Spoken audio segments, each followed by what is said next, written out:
Sahabatku, mari kita duduk sejenak, lepaskan beban bahumu. Mari kita bicara tentang sesuatu yang kita lakukan setiap hari, 5 kali sehari, namun seringkali terasa seperti padang pasir yang kering. Kita bicara tentang sholat kita. Pernahkah kita bertanya, mengapa setelah ribuan kali dahi ini menyentuh bumi, hati kita tetap sering merasa gundah? Mengapa setelah Assalamualaikum terakhir, kita langsung kembali merasa cemas akan hari esok? Seolah-olah sholat hanyalah interupsi 5 menit di tengah kesibukan, bukan sebuah perjumpaan. Kita sering terjebak dalam apa yang disebut Imam Al-Ghazali dalam Ihya Ulumuddin sebagai jasad tanpa ruh. Kita hadir secara fisik, lisan kita fasih melafalkan Al-Fatihah, namun hati kita sedang belanja di pasar, sedang bekerja di kantor, atau sedang berdebat di media sosial. Kita sedang sholat, tapi kita tidak ada di sana. Kita sering mendengar kata ihsan.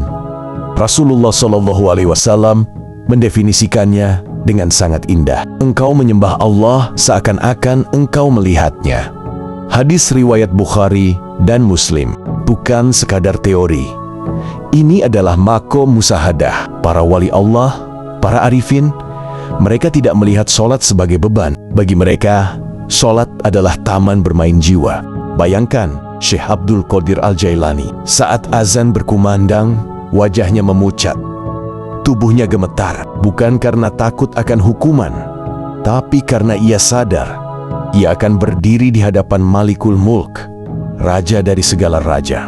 Sedangkan kita sering datang ke hadapan Allah Subhanahu wa Ta'ala dengan pakaian seadanya, dengan hati yang tergesa-gesa, seolah-olah kita sedang memberikan sedekah waktu kepada Allah Subhanahu wa Ta'ala. Padahal, kitalah yang butuh. Ingatlah kata Imam Ibnu Qayyim Al-Jauziyah, dalam sholat terdapat surga dunia. Jika penguasa tahu rasanya, mereka akan merebutnya dengan pedang. Surga itu bukan di akhirat nanti, tapi di sini, di atas sajadah kita yang lusuh itu. Mengapa kita tidak bisa melihatnya dengan hati? Mengapa surga itu tidak terasa? Merujuk pada nasihat para ulama, ada karat yang menutup cermin hati kita. Di antaranya adalah, pertama, hijab syahwat. Kita terlalu mencintai dunia. Kita ingin Allah Subhanahu wa Ta'ala, tapi kita juga ingin dipuji manusia. Kita ingin khusyuk, tapi hati kita masih terikat pada harta dan jabatan. Kedua, hijab ghaflah atau kelalaian. Kita terlalu banyak bicara yang sia-sia. Lidah yang seharian digunakan untuk mencela atau berbohong akan terasa kaku saat harus menyebut Ar-Rahman Ar-Rahim dengan tulus. Ketiga, hijab zunub atau dosa. Imam Al-Haddad mengatakan, dosa adalah titik hitam. Jika tidak dibersihkan dengan tangisan taubat, ia akan menutup seluruh pandangan batin. Mari kita jujur.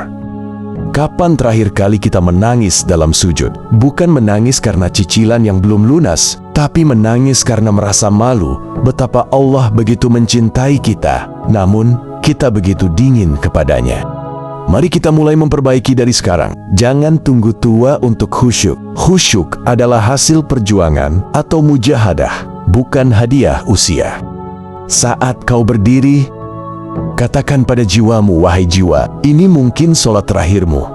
Saat kau mengangkat tangan takbiratul ihram, bayangkan, kau sedang melemparkan seluruh dunia ke belakang punggungmu. Allahu Akbar, hanya Dia yang besar. Masalahmu kecil, bosmu kecil, hutangmu kecil. Saat kau membaca Al-Fatihah, berhentilah di setiap ayat. Sadari hadis qudsi ini. Ketika kau berucap, Alhamdulillahirabbil alamin, Allah menjawab, hambaku memujiku. Ketika kau berucap, Ar-Rahmanir Rahim, Allah menjawab, hambaku menyanjungku. Dengar jawabannya dengan telinga batinmu. Kau tidak sedang bicara pada dinding, kau sedang berdialog dengan zat yang memegang nyawamu.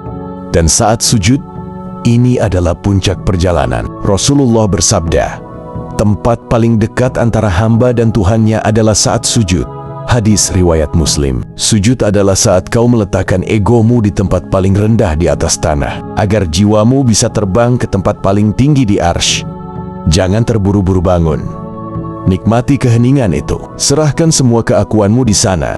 Sahabatku, Solat yang benar akan melahirkan manusia yang benar. Jika selepas solat kau masih sombong, masih kasar, mungkin solatmu baru sebatas olahraga fisik. Mari kita belajar dari cinta Rabi'ah Al-Adawiyah. Ia tidak menyembah karena takut neraka atau ingin surga. Ia menyembah karena Allah Subhanahu wa Ta'ala telah memenuhi hatinya. Jadikan salatmu sebagai tempat pulang. Jadikan ia cahaya atau nur yang menyinari kegelapan hatimu. Tuhan kita tidak jauh. Ia lebih dekat dari urat lehermu. Hanya saja, sajadah kita seringkali terlalu penuh dengan ego kita sendiri, sehingga tidak ada ruang untuknya hadir. Mari kita hamparkan sajadah itu sekali lagi, dengan cinta yang baru, dengan kejujuran yang lebih dalam. Karena suatu hari nanti, kematian hanyalah solat yang tidak ada rukuk dan sujudnya lagi, di mana kita akhirnya bertemu tanpa hijab dengan Sang Kekasih. Semoga Allah menjadikan solat kita sebagai penyejuk hati kita, qurrata ayun. Amin, ya Rabbal Alamin. Bagikan video ini sebagai tabungan pahala jariahmu. Terima kasih.